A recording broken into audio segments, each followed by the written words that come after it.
Perkenalkan, nama saya Dewi Sitiningrum dengan nama medis Pathogenic Uveitis dari Tribu 9 Imunologi dan dari program studi kebidanan. Hari ini saya ingin memaparkan mind map mengenai akut laringitis. Pertama, kita awali dari pengertian. Akut laringitis atau laringitis akut merupakan suatu kondisi peradangan pada laring atau kotak suara yang berlangsung sementara. Biasanya tidak lebih dari 3 minggu.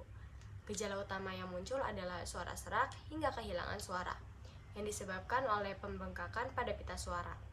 Penyebab tersering adalah infeksi virus pada saluran pernapasan atas, meskipun kondisi ini juga bisa dipicu oleh infeksi bakteri, paparan asap rokok, polusi udara, refluks asam lambung, ataupun penggunaan pita suara secara berlebihan.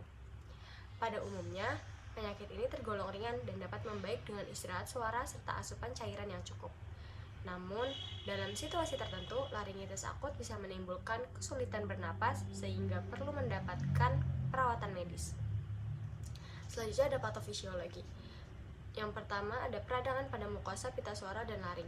Laringitis akut merupakan kondisi peradangan yang terjadi pada lapisan mukosa pita suara serta struktur laring dengan durasi biasanya kurang dari 3 minggu. Ketika tubuh mengalami infeksi yang berasal dari virus maupun bakteri, sistem kekebalan segera bereaksi dengan mengirimkan sel darah putih, termasuk neutrofil dan makrofag, menuju area yang terinfeksi untuk melawan patogen. Respons imun ini menimbulkan pembengkakan serta peningkatan ukuran pita suara, sehingga fungsi vibrasi normal yang diperlukan untuk menghasilkan suara menjadi terganggu. Yang kedua ada penurunan efisiensi getaran pita suara dan peningkatan tekanan fonasi. Adanya peradangan disertai edema pada pita suara menyebabkan lapisan mukosa menebal dan kehilangan elastisitasnya. Kondisi ini menghambat getaran fisiologis pita suara, sehingga diperlukan usaha atau tekanan fonasi yang lebih besar untuk menghasilkan suara. Apabila tekanan tersebut tidak mampu dicapai, maka kualitas suara akan menurun menjadi serak. Bahkan dalam kondisi lebih parah, dapat mengakibatkan hilangnya suara sama sekali atau afonia. Yang ketiga ada perubahan viskositas dan kualitas suara. Peradangan pada mukosa pita suara menimbulkan penebalan dan kekakuan yang tidak seragam di seluruh bagiannya. Keadaan ini berdampak pada penurunan frekuensi dasar suara atau pitch, serta menyebabkan perubahan kualitas suara. Misalnya terdengar lebih serak, parau, atau berat dari biasanya. Yang keempat ada iritasi mukosa dan produksi mukus berlebihan. Pada lapisan epitel mukosa laring terdapat sel goblet yang berfungsi menghasilkan mukus serta sel bersilia yang berperan mendorong lendir ke arah atas untuk menjaga kebersihan saluran napas. Ketika terjadi proses peradangan, aktivitas sel goblet meningkat sehingga produksi mukus menjadi berlebihan. Penumpukan lendir ini menimbulkan iritasi tambahan pada jaringan laring. Selain itu, sel-sel imun yang datang ke area tersebut melepaskan mediator inflamasi yang memicu rasa nyeri, pembengkakan, serta memperburuk kondisi peradangan pada laring.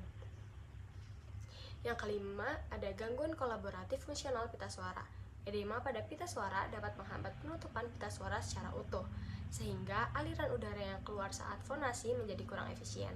Kondisi ini menyebabkan kualitas suara terganggu, ditandai dengan suara yang tidak stabil dan terdengar serak atau disfonia.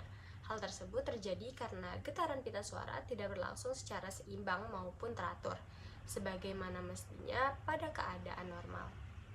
Selanjutnya ada cara pencegahan. Yang pertama ada hindari merokok dan paparan asap rokok. Sebisa mungkin jauhi kebiasaan merokok maupun paparan asap rokok.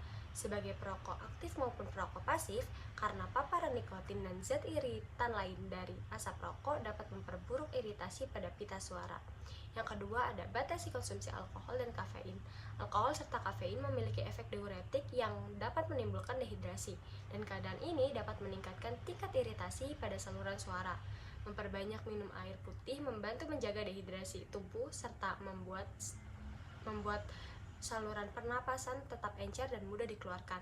Yang ketiga ada kurangi penggunaan suara berlebihan. Hindari berbicara dalam volume tinggi, berteriak, atau berbisik terlalu sering karena dapat memicu cedera berulang pada pita suara. Yang keempat, kurangi konsumsi makanan pedas untuk mencegah refluks. Konsumsi makanan pedas dan kebiasaan makan menjelang waktu tidur dapat meningkatkan risiko refluks asam lambung yang naik ke tenggorokan, sehingga mengiritasi pita suara. Disarankan pula tidur dengan posisi kepala lebih tinggi guna mencegah aliran balik asam lambung. Yang kelima, terapkan pola makan sehat kayak vitamin A, C, dan E. Kecukupan nutrisi khususnya vitamin A, C, dan E berperan penting dalam mempertahankan kesehatan serta keutuhan mukosa saluran pernapasan, termasuk jaringan pita suara. Segitu saja pemaparan mind map yang dapat saya sampaikan. Kurang lebihnya mohon maaf. Wassalamualaikum warahmatullahi wabarakatuh.